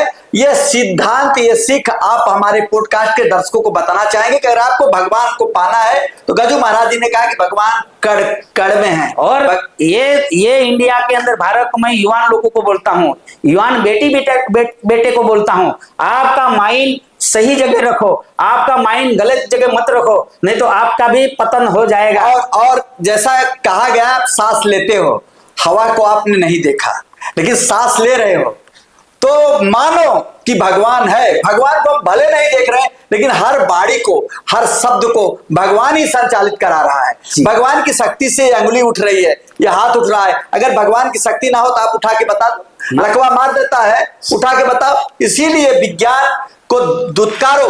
कभी भी विज्ञान आस्था पर भारी नहीं हो सकता, कभी भी विज्ञान भगवान को चैलेंज नहीं कर सकता, क्योंकि जिस विज्ञान का जन्म हुआ उस विज्ञान को जन्म करने वाला एक इंसान है, और उस इंसान का दिमाग है, और दिमाग दिया कौन? भगवान ने। और उस दिमाग के जरिए आप सुपर कंप्यूटर बनाते हो और बोलते हो भगवान नहीं है। अरे दुष्टों, मर जाओगे। आज बड़ी बड़ी मिसाइलें बना रहे हो। आज भारत देश सनातन से मजबूत था। स्वामी विवेकानंद जी जब शिकागो में गए थे और वहां पर तमाम धर्म पुस्तकें पढ़ी थी, अलग अलग लोग अपनी अपनी विवेचनाएं कर रहे थे, कोई बाइबल, कोई कुरान, कोई अलग, कोई डला, सब अलग अलग अपनी महत्व बता रहे थे। उसके बाद जब स्वामी विवेकानंद जी की बात आई तो स्वामी विवेकानंद से पूछा गया कि आपके सनातन की क्या है परिभाषा, आपके धर्म की मजबूती क्या है? बोले मैं क्या बताऊं, जहां इतना कि बुकों का इतना भंडार ऊपर तक पड़ा था और नीचे सबसे नीचे गीता लास्ट में रखे थे। बोले सबका आधार तो हमारी गीता है। जीवन के अंदर से जो सत्य निकले वही गीता है। जीवन में अच्छा जीने के लिए हम आगे बढ़े वही रामायण है। हमारा जीवन में सब छुपा है। भगवान शंकर जी को कोई देखा नहीं, लेकिन शंकर जी आपके हृदय में बैठ के अच्छा करवाएगा, वही शंकर का अवतार है। शंकर को कोई देखा नहीं, लेकिन हृदय में बैठ के अच्छा करवाएगा, वही देवता। बोले 33 करोड़ देवता कोई देखा, 33 करोड़ देवता कोई देखा नहीं, लेकिन ये भारत में सब अच्छा कर रहे, वो देवता में गिना जाता है। अच्छा कर रहे हो, वो राक्षस उस समय था, आज भी थे। और लोगों को एक और सीख गज्जू महाराज जी आप दीजिए इस हमारे पॉडकास्ट से, कि जो आप दूध चढ़ाते हो शिवलिंग पे, उस दूध को आप उस गरीब बच्चों को पिलाओ जिस कई दिनों से दूध नहीं पाया है गरीबी के चलते। जो तेल आप मंदिर में चढ़ाते हो, उस घर में दो तेल जो कई दिनों से ना तो सब्जी उस तेल में बना पाया है, ना तो दाल का तड़का लगा पाया है, तो ही भगवान खुश होंगे, तो ही भगवान प्रसन्न होंगे कि नहीं, एक जरूरतमंद की आप सेवा करते हो, ख्याल रखते हो, वही भगवान की सबसे बड़ी आस्था और पूजा है। और वैसे ही व्यक्ति को प्रभु चाहे राम हो या चाहे भोलेनाथ हो दर्शन देते हैं। और वही कुछ गज्जू महाराज जी ने किया। और हमारे पॉडकास्ट के इस मंच से दावे के साथ गज्जू महाराज जी ने यह कहा भी है कि जिसकी ताकत जितनी हो, आके उनके इंडिया पाड़ा में उनके उस त्रिनेत्र को टेस्ट कर ले, लेबोरेटरी टेस्ट करा ले, बड़े बड़े वैज्ञानिक साइंटिस्ट आ जाए, अगर गलत हो जाए तो उन्हें जेल में डाल दो। ये मैं नहीं, ये इनका दावा है और ये सत्यता के साथ दावा करे। मैं 30 साल से देख रहा हूं, इन्होंने जो भव्य मंदिर वहां पर बनाया है, उस मंदिर के कड़-कड़ में चमत्कार है और उस चमत्कार से मैं भी वाकिफ हूं। 2004 से मैं रेगुलर वहां जाता हूं। तब मंदिर की आधारशिला भी नहीं रखी थी, तब छोटे से जगह पर गज्जू महाराज जी का मंदिर हुआ करता था। लेकिन यही आस्था, यही चमत्कार, यही बात और यही विश्वास गज्जू महाराज जी के उस जेहन में तभी भी था और आज भी है। और उनका कहना है कि अगर आप इन बातों पर अडिग रहते हैं, इन कार्यों को संकल्पित होकर करते हैं, तो आपको बद्रीनाथ, केदारनाथ, आपको रामेश्वरम, आपको त्रिवेंद्रम, इन सब जाने की कोई जरूरत नहीं। भोलेनाथ खुद चलकर वहां से आएंगे आपकी आस्था को देखकर। और जैसे गज्जू महाराज जी की कुटिया में आए, ये तो गरीब थे, इनके खाने के लिए 2 वक्त की रोटियां भी नहीं हुआ करती थी। इनकी धर्म पत्नी उस समय इमली की कढ़ी, जो कि जंगल की एक निशानी होती थी, आदिवासी परंपराओं की एक शान होती थी कि हर घर पर, हर जगह आदिवासियों की चौखट के पास में इमली के पेड़ हुआ करता था। आज तो नदारत कर दिया है। इससे भी बहुत बड़ी बुराइयां उत्पन्न होती हैं। जो पहले पेड़ पौधे होते थे, कैद था, इमली थी, एक परंपरा थी, एक चमत्कार था। इस पौधों से भी कहीं ना कहीं शक्तियां, एनर्जी मिलती थी। गज्जू महाराज जी आज उसको विलुप्त हो गए। आप ढूंढिए, आज आपको इमली का पेड़ नहीं मिलेगा, नहीं मिलेगा। लेकिन हर किसी को लगता है कि भैया इमली की चटनी लाओ जी, हर किसी को लगता है कि कैद की चटनी लाओ। ये परंपराएं आप बचाइए। इन परंपराओं के विलुप्त के बाद भगवान भी आपके घर पर नहीं आएंगे। और सोचिए कि जो भोलेनाथ कैलाश पर रहते हैं, जो अनंत अजर अमर हैं, वो भोलेनाथ चलकर इनके घर पर आए। और ये दावा एक बार नहीं, गज्जू महाराज जी कई हजार बार कई संतों के समक्ष कर चुके हैं। इनके यहाँ जब भी कार्यक्रम होता है, आप वीडियो रिकॉर्डिंग पीछे का देख सकते हैं, हम दिखाएंगे आपको। बड़े बड़े संत और महात्मा ऐसे भागे चले नहीं आते, क्योंकि उनको पता है बंद मुट्ठी लाख की, खुल गई तो खाक की। वो बंद मुट्ठी में आके भोलेनाथ का दर्शन करते हैं और ये चाहते हैं जैसे गजू महाराज को भोलेनाथ ने दर्शन दिया वैसे मुझे भी दें। मठों में बैठे हैं जहां लड्डू, घी का लड्डू खाते हैं, जहां पर बड़े बड़े जो उनके शिष्य हैं दिन रात उनके अंग को दबाते हैं, बड़े बड़े अच्छे वस्त्र पहनते हैं, ऐसे लोगों को कभी भगवान दर्शन नहीं देंगे। ऐसे लोग साधु संत पापी हैं, उनको जीने का राइट नहीं है, अधिकार नहीं, वो हमारे धर्म गुरु नहीं हो सकते, नहीं हो सकते। हमारे धर्म गुरु ऐसे व्यक्ति होते हैं। और भगवान अब किसी बड़े मंदिर में नहीं है जो शहरों के आलीशान भव्यता के साथ लाइट से जगमगा रहा है, वहां भगवान नहीं मिलेंगे, वहां शैतान भी नहीं मिलेंगे। भगवान जंगल में ऐसो आराम से बैठे हैं जहां की ऐसे लोग, ऐसे भक्त की तलाश में बैठे हैं जो निस्वार्थ हो, जो स्वार्थ में नहीं कि दिन भर चोरी करो, चमारी करो और शाम में जाकर 1 किलो लड्डू भोलेनाथ को चढ़ा रहे हो, वो बाबा हमारे सारे पाप। अरे भगवान देख रहा है, तो ऐसे लोगों को कभी भगवान दर्शन नहीं देंगे।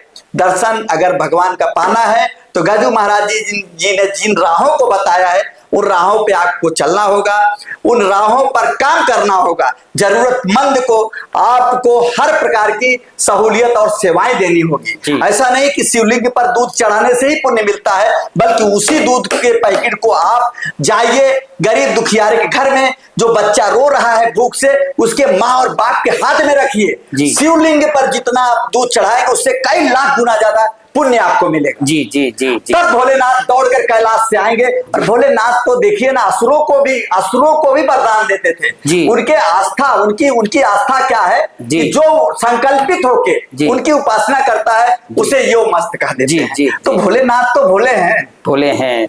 जिसके हृदय में दया है, जिसके दया का सागर तो भगवान बोलते हैं।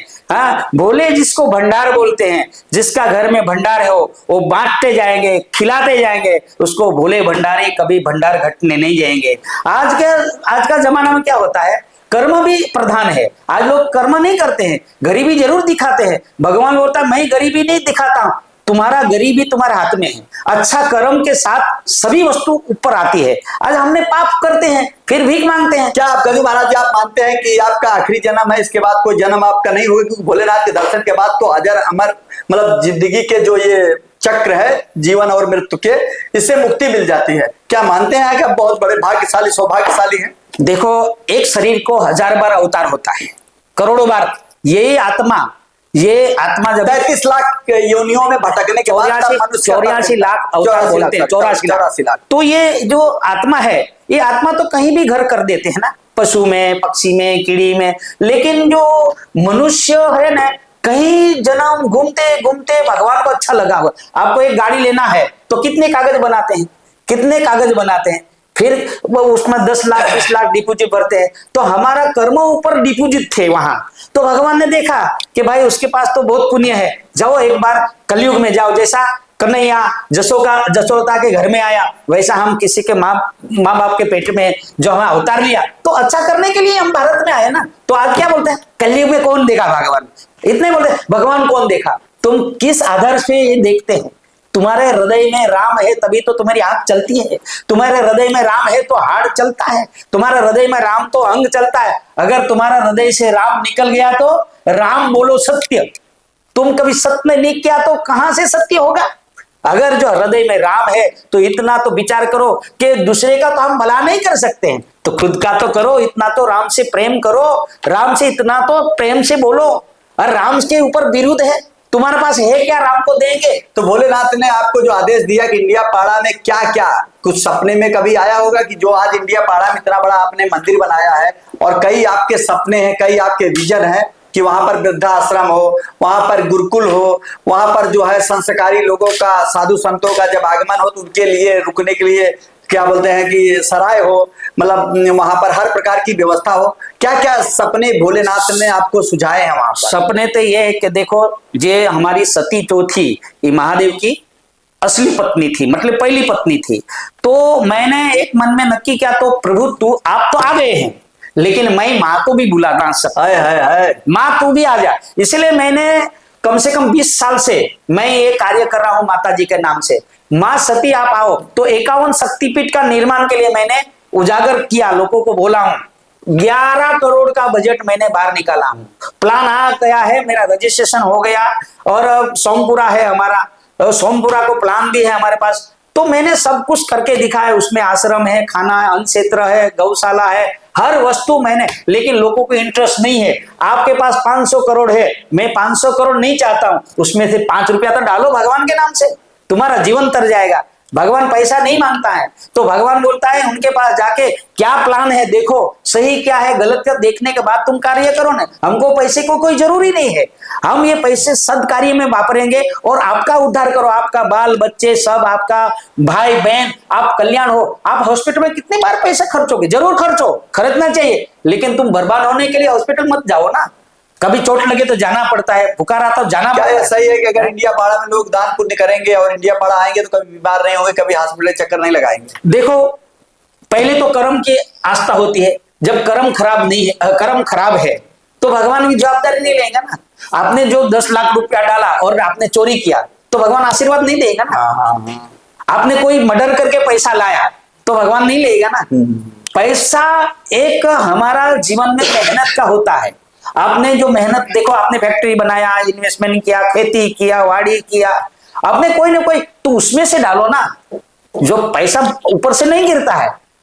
महालक्ष्मी है, लेकिन महालक्ष्मी आपको वरदान देंगे, बेटा ये काम करो उसमें मैं बरकत देता हूं। महालक्ष्मी डायरेक्ट आपके घर पे नहीं आएंगे, विष्णु डायरेक्ट नहीं आएंगे, आपके अंदर बुद्धि जागेगी कि मैं ये काम कर रहा हूँ, धंधा कर रहा हूँ, उसमें से 5 रुपये से 1 रुपया अच्छा कार्य में लगाओ। अब गजू महाराज जी गजानन महाराज जी बन गए हैं, अब उनका लक्ष्य क्या है, उनका दृष्टिकोण है, आपका विजन क्या है?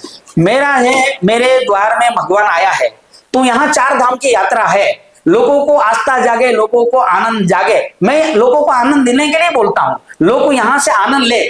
भाई दुखी हो के तो जरूर तुम घूमते हो, लेकिन कभी तो हमारा द्वार में आके 2 शब्द अच्छा बोलो, उसमें क्या पता तुम्हारा कल्याण है। तुम्हारे पास 10 लाख रुपया है, 10-20 करोड़ है, उसमें से कोई ना कोई अच्छा कार्य में डालो। मेरे पास अनेक कार्य है, ये कार्य के अंदर आप डालो। मेरे को पैसा लेने का, मैं पैसा क्यों ले आपका? पैसा लेने का मतलब का अच्छा, अभी भी लोगों ने मेरे को करोड़ रुपया दिया है, मंदिर इतना बड़ा बनाया है, बहुत बड़ा करते हैं। शिवरात्रि में 6-7 हजार आदमी खाना खाते हैं हर शिवरात्रि। सावन आ रहा है, उसमें पूरा महीना भक्ति चलेगा, उसमें कथा करवाता हूँ। तो पैसे अच्छे जगह दो ना। हम बिजनेस नहीं लिया हूं, तो हमने अच्छा कर्म करने के लिए मैं ज्ञान लिया हूं। बिजनेस से क्या करेगा, बहुत पैसा आ जाएगा, लेकिन पैसे से ही बुद्धि भ्रष्ट होती है। पैसा बहुत आ गया तो आदमी को क्या, जो क्या मानते हैं गजू महाराज जी की, जो शंकराचार्य जी जितने हमारे हैं बैठे, जो कहीं न कहीं मठों में रहते हैं, ऐसो आराम करते हैं, बड़ी बड़ी महंगी गाड़ियों से चलते हैं, चाहे जिस शंकराचार्य, मां नाम तो नहीं लूंगा, जो उनका कद है उससे हटकर कितना बड़ा कद गजू महाराज, गजानन महाराज का है। देखो, हर होना चाहिए, गाड़ी होना, बंगला होना चाहिए, सब, लेकिन उसमें गलत नहीं होना चाहिए। आपको गाड़ी चाहिए, बंगला चाहिए, सब, लेकिन उसमें गलत हो तो गलत को निकाल के अच्छा करो ना। आपके पास 2 करोड़ की गाड़ी है तो क्या, लेकिन उसमें से कोई अच्छा करने के लिए आपको ज्ञान दो।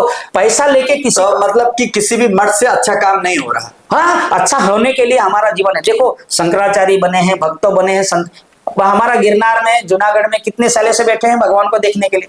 5000 सालों से गिरनार पर्वत में बैठे हैं, फिर भी महादेव मिले नहीं। और कल का बेटा आज भगवान मेरे साथ आके बात किया है, तो कितने साल, मतलब सबसे अलग आप हैं। अब उनकी 5000 की तपस्या का भोलेनाथ ने कोई मोल नहीं किया, और आपके चंद पल की तपस्या का दर्शन दे, सामने बैठ के हमारे साथ खाना खाए, ये बहुत बड़ी बात है।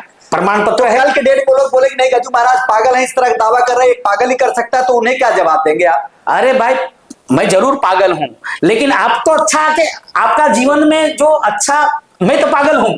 पागल आदमी भगवान को दर्शन करता है, अच्छा आदमी भगवान को दर्शन नहीं करता है। ये सही बात बोला आपने, ये 100% की बात बोला। रैदास जी को कैसे मन चंगा तो कटौती में गंगा, हाँ, उनको मिल गया। बड़े बड़े जो लोग हैं, जो कई हजार से धुनी रमाए, उन्हें भगवान नहीं मिलेंगे, तो वो एक उनके स्वार्थ रहता है। लेकिन आपने निस्वार्थ भगवान को पा लिया, तो लोग अगर आपको पागल बोलेंगे तो कोई फर्क नहीं पड़ता। भगवान आया तो आया है ना, उसमें कौन सा, जो गलत है तो हमारा है, सही तो तुम्हारा है ना। मैं गलत हूं ना। हर परीक्षा से गुजरने के लिए तैयार है। अगर कोई ये प्रूव करना चाहे, ये सत्य करना चाहे, चाहे सरकार हो चाहे कोई भी है, आ जाओ। हमारा प्रधानमंत्री साहब भी आ गया ना, नरेंद्र मोदी भी आ गया, तो उनको भी दर्शन करवा सकते हैं। ओहो, उनको भी दर्शन करवा सकते, बड़ी आस्था है। तो नरेंद्र मोदी प्रधानमंत्री आ गया ना, उसको भी मैं दर्शन कर, मैं हमको कोई डर नहीं है। कई ऐसे चमत्कार पूर्व में हुए हैं कि उनको ये बोलूं कि ये कहां से आया, कौन दिया, वो ढूंढो, आप ढूंढो। मैंने तो बताया, लेकिन आपको उसको ढूंढना है कौन दिया होगा। और आप मानते हैं कि असली त्रिनेत्र है भोलेनाथ का? मैं पूछ रहा हूं, मैं माफी चाहता हूं कि खता, लेकिन ये क्या पॉडकास्ट का एक, क्योंकि मेरे से बड़ा तो आस्था कोई है नहीं, मैं उस त्रिनेत्र को कई बार दर्शन कर चुका हूं, लेकिन मैं लोगों की जो एक भावना होती है, जो एक अंधविश्वास होता है, उस पर मैं थोड़ा सा आपसे पूछ रहा हूं कि जो त्रिनेत्र भोलेनाथ ने दिया है वो किस तरह से भोलेनाथ का ही है? भोलेनाथ का तीसरा नेत्र भोलेनाथ के हाथ से बनाया हुआ वस्तु है, शंकर जी ने बनाया, हमारे हाथ में दिया है। ऐसी करोड़ों लोगों के अंदर ये वस्तु नहीं है, तो देने वाला कौन होगा? अगर जो भोलेनाथ ने बनाया है तो भोलेनाथ के ही नक्शे हो गए, और उसको आप संभाल के रखे हो। अरे उसकी पूजा हर दिन अभिषेक होता है, और कोई भी रोगी दुखी आता है उसको मैं यहाँ से प्रसाद बना के पिला देता हूँ, जीवन अच्छा। अभी बीच में एक आदमी वापी के चला के गांव के डॉक्टर ने बोल दिया कि इसको अटैक की बीमारी है, उसको मैं इंटरव्यू दिला सकता हूँ। आज मैं दुनिया वाले को सबको ये बोलना चाहता हूँ, जिसको जिसको अच्छा हुआ वो आके बोल सकते हैं ना। मेरे किसी भी प्रकार की गंभीर बीमारी को भी वो त्रिनेत्र का जल ठीक कर सकता है, बस आपकी आस्था हो, आपकी श्रद्धा, आपका विश्वास, आपका कर्म भी होना चाहिए। अगर आपने पढ़ाई नहीं किया तो नौकरी नहीं मिलेगा, आपने कोई कारीगर नहीं किया तो आप मशीन को नहीं जानकारी, तो पहले तो आपको कहीं कहीं से भी अच्छा कर्म करके आओ। अगर रोगिष्ट है, अगर आपके पास पापी है तो पाप जाने के लिए भी समय लगेगा ना। आपके पास रोग है, अगर मैंने गलत किया हूं, मैं अभी गलत बोल रहा हूं तो मेरे को कोई पसंद करेगा? अगर मैं झूठा हूं तो कल पकड़ा जाऊं तो आप क्या करोगे? ऊपर से आप गाली करोगे, साला मेरे से झूठी बात करके मेरे चैनल पे ऐसी गलत बात आपने किया। मतलब मर जाओगे तब तक आप ये बात नहीं बोल सकते कि आप भोलेनाथ आपके यहाँ नहीं आए, यही बोलोगे कि भोलेनाथ आए और आपसे मिले, आपके साथ इमली की कढ़ी और चावल खाया। ये डंके की चोट पर आप बोल रहे हैं, और ये हमारे पॉडकास्ट का ये मुख्य बिंदु था, जिसमें कहीं ना कहीं गजू महाराज जी आप हमारे पास आए, और फिर से एक बार आप दावा कर रहे हैं कि आपके घर पर भोलेनाथ आए, इंसानी भेष में आए। आपके पास कुछ भी है जो जानकारी लेने के लिए आप आओ, देखो, आप आओ, कल आओ, परसों आओ, कभी भी आओ कि भोलेनाथ आया तो कैसा आया, आपको मैं दर्शन करवा सकता हूं। अरे आपके पास देखने का दृष्टि नहीं है तो कहां से मिलेगा भगवान? आपके पास प्रेम ही नहीं है, आपके पास हृदय में रोग भरा हो तो कहां से मिलेगा भगवान? बीमारी लेके घूम रहा है तो कहां से भले भगवान मिलेगा? अरे आपके पास भक्ति होना चाहिए, भक्ति से ही शक्ति होता है। शक्ति तो अमर है, अविनाशी है। शक्ति तो मेरे जीवन में पशु के साथ शक्ति है, मेरे पास लेकिन शक्ति को हमने विराम करवा दिया। आज रोग लेके घूम रहे हैं हम लोग, कौन लेगा आपका रोग? कोई लेगा? जाओ 10 करोड़। तो आप तो बहुत भाग्यशाली, सौभाग्यशाली हैं कि आपको भोलेनाथ ने दर्शन दिया, स्वयं दिया, रूप दिया। हाँ, भगवान आया है तो आया है। और आने वाले समय में किस जगह आप अपने आप को देखना चाहेंगे? आने वाले समय में हाँ, प्रचारक के रूप में या भोले बाबा के सबसे बड़े उपासक के रूप में? देखो, मैं लोगों को जो आमंत्रित कर रहा हूं, जो मैं भगवान के नाम से मैंने ये उच्चारण कर रहा हूं कि लोग जो समझे उसका कल्याण है, नहीं समझे वो जाने, उसका काम जाने। हम किसी को लड़ने के लिए थोड़ी, मतलब सिर्फ आपका काम है कि बताओ। मैं प्रचार माध्यम इसीलिए हूं कि दुनिया अच्छा बनने के लिए लोगों को अच्छा बन के रहें। जीवन में कुछ नहीं है, आज आया हूं तो कल जाना तो पड़ेगा, चाहे कोई भी आया। और एक बार आ जाओ इंडिया पाड़ा, एक बार आ जाओ गजू महाराज जी, जो अभी गजानन महाराज जी बन चुके हैं, उनके आश्रम में, और एक बार कर लो भोलेनाथ के उस त्रिनेत्र का दर्शन, तीसरा नेत्र का दर्शन। आपका जीवन सुखमय हो जाएगा। और अगर आपका मन साफ है, कर्म अच्छा है, तो उस त्रिनेत्र का सिर्फ 2 बूंद जल आप पीकर देख लो, आपके जीवन में कैसा परिवर्तन आता है। ये हमारे पॉडकास्ट के मंच से गजू महाराज जी बोल रहे हैं। शिव केवल मंदिरों में नहीं मिलते, शिव हर उस दिल में मिलते हैं जिसमें प्रेम हो, करुणा हो और अच्छी भावना हो। इन्हीं शब्दों के साथ हम यूटीएम पॉडकास्ट में अब लेते हैं विराम। फिर से अगले सिलसिले में हम ताजा तरीन चमत्कारिक खबरों के साथ आपके बीच हाजिर होते रहेंगे। नमस्कार।